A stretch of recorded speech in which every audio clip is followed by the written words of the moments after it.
அனைவருக்கும் அன்பான வணக்கம். ஆடி அமாவாசை பூஜை எப்படி செய்ய வேண்டும், எதையெல்லாம் நம்ம பின்பற்ற வேண்டும் அப்படின்ற ஒரு தகவலை தான் நம்ம இதில் கொடுக்குறோம். ஆடி அமாவாசை அன்று வீட்டு முன்னாடி முதல்ல கோலம் போடக்கூடாது. பெண்கள் கவனிக்க வேண்டிய விஷயம், வீட்டு முன்னாடியோ இல்லை சாமி ரூம் முன்னாடியோ கோலம் போடுவதை தவிர்க்க வேண்டும். ரெண்டாவது, அன்னைக்கு நாளில் அசைவ உணவுகள் வீட்டில் சமைக்கவே கூடாது.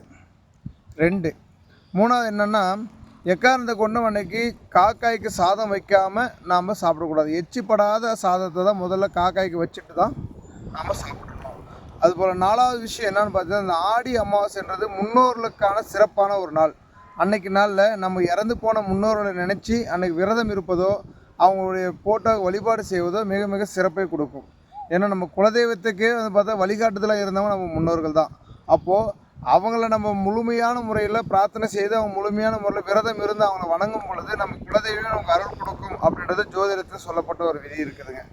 இதுபோல் இந்த ஆடி அமாவாசையில் கோலம் போடுறதை தவிர்க்கிறதோ இல்லை அசைவ உணவுகளை தவிர்ப்பதோ, ரெண்டாவது பார்த்தோன்னா பிரயாணங்கள் போவதை தவிர்ப்பதோ, இது மாதிரி தெய்வ வழிபாடை தவிர்ப்பது, இது மாதிரி முன்னோர்களை மட்டுமே நீங்கள் பிரார்த்தனை செய்துக்கிட்டு வழிபாடு செஞ்சுட்டு வந்தீங்க அப்படின்னா வாழ்க்கையில் மென்மேலும் சிறப்பையும் உங்களுக்கு கண்டிப்பாக கொடுக்கும். நன்றி, வணக்கம்.